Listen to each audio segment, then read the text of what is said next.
Hello and welcome to Demian Allen's Astrology and Tarot channel.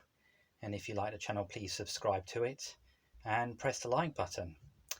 Right, okay, this is a quick overview of July 2021 and the influences that we've got coming by using the tarot, particularly the opening of the key spread, which is a popular spread, particularly with the Golden Dawn members.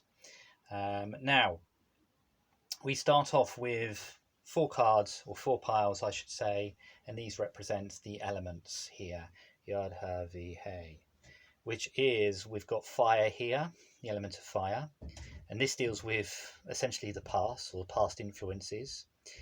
We've got the water element, which deals with the influences of emotions and how we respond. Those include like fears and dreams, and this is from a collective basis. Then we've got on the third pile, this is to do with air, the element of air, and it's to do with the obstacles that get in the way and the intellectual, the thinking process. And then lastly, we've got the earth pile, which talks about the future and also the more materialistic aspects. So what we do is we turn over the cards individually to look at what's holding the key of that particular pile of cards. So with the first one, let's have a look here. Immediately we can see we've got the Five of Swords. And the Five of Swords is depicted, particularly in the Thoth deck, as the word defeat is associated with this particular minor card. It also relates to the period of February, late January, February, when the sun is in Aquarius. It actually relates to Venus in Aquarius. So there's a slight sort of glamour influence there. And it's an air card, of course, all swords are air, and it's in a fire pile. So in terms of elemental dignities, these two get along reasonably well. But we're looking at the past influences, and from a collective point of view, this would hark back to the time of late January and February period of this year, and all of us feeling a bit defeated by the influences that were around us at that particular time. It becomes an albatross around our necks from a collective basis, and therefore this is symbolizing where we're coming from, the heavy dose of intellectualism, of overthinking, and strategizing, but not actually doing much. So it's one step forward, two steps back syndrome that comes from this. So this is where we're coming from. This is the experience that's set us up for where we're at right now, or going into with July.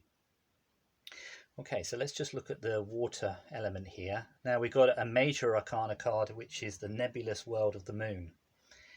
And the moon is always symbolized by not being able to see things clearly, having to use our intuition, other senses. It knows no boundaries, it knows no limits, but also it's very receptive, very sensitive to other people's emotions and other people's expectations and fears. So for a collective point of view, we're bouncing off each other constantly, or have been. Our hopes, our dreams, our wishes, our fears, and this has led to confusion and a sense of deception at times, because we're not clearly able to articulate how we feel, and we're picking up on other people's vibrations all the time, constantly. So there is a confusion here. Yes, the moon is a water card. Yes, it's in a water pile, so it's very comfortable. But too much water does need a little bit of control, and there's a lack of self-control here. And the hopes go from utopia down to despair quite quickly under the moon's vibration. And it's actually, hope comes from the intuitive, from the spiritual, not from the response from what the media portrays to us. Very important, the moon, because the moon is so absorbent. Okay, let's look at the obstacles here.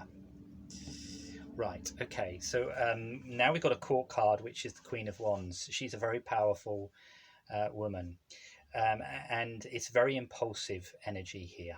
And interestingly enough, this Fire pile. This card, the Five of Swords, it talks about the period of February.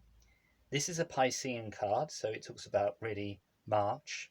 And this is an Aries card, particularly from the spring equinox. So we've got February, we've got March, and indeed we've got April now. So we're in sync here with the months. So what are the obstacles here that we can expect in July? Well, the Queen of Wands is incredibly impulsive in her behavior and in her energy. It's as though it's wanting to go forth and conquer, and face one's fears, which is all really, really good. But it can cause an obstacle because, of course, we can be too impulsive. It's short-term fixes rather than long-term. And so now we're in a stage coming into July where we must be decisive. We must make decisions. It also might mean that somebody of prominence, a female, might make some very, very brave decisions that has quite an impact on us collectively over the next 4 weeks. But more importantly, this is a card that represents what we must overcome as well. We must, in a way, become impulsive and direct to get away from the nebulous world of the moon. But if we're too impulsive and we're not thinking our plans through as a collective, then we could find ourselves in a little bit of a tricky situation. So let's look at the last card. This is the future pile here as well. So what can we expect? Right, okay. So we've got another fire card here. And this is a fire card that again represents the period of April, but we're looking in the future pile.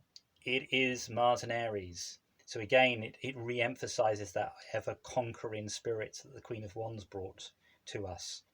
It's trying to control situations. It's new, it's fresh. This is exciting for July. It talks about newness and openness, a direction, suddenly a focus, a collective focus. We're coming out of the energy of the moon and we're going into the Two of Wands now. We're controlling situations. We're setting forth on a journey, everyone. And it also re-emphasizes the idea of being, shall we say, impulsive, making decisions, being very clear about the direction that we all want to go into now. So it's got optimism, it's got courage, it's facing one's fears, it's getting over stuff. But here's the issue with it. The issue is that on a very basic level, we can't be too impulsive. Because if I look at the elements here, yes, we've got the air, yes, we've got the water, and we've got 2 fire. We haven't got any earth.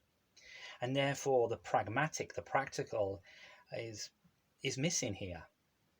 And that's the thing that solidifies, that's the thing that gets things kind of moving to build upon something. But I must say that there's an Aryan energy coming into the equation. The energy is going to move things forward rather quickly, get things moving. And that's going to make us all kind of feel, right, okay, now we've got the focus, now we've got the optimism. And this is just for July. So this is the feeling that is starting to come through the collective here. And that's a far cry from the energy of, the Five of Swords and the Moon card here. There's a confidence that's coming, and that's going to be built on as we go throughout July. And so that talks about a defining month for us all. And of course, we've got the water and the fire here. And water and fire elemental dignities don't necessarily go along, but so there's decisiveness, but there's also underlying fears that come up to the surface as well. Those fears probably should be dispelled slightly. Anyway, I hope you've liked that video, and please, as I said earlier, subscribe and like the video, and I will see you all very, very soon.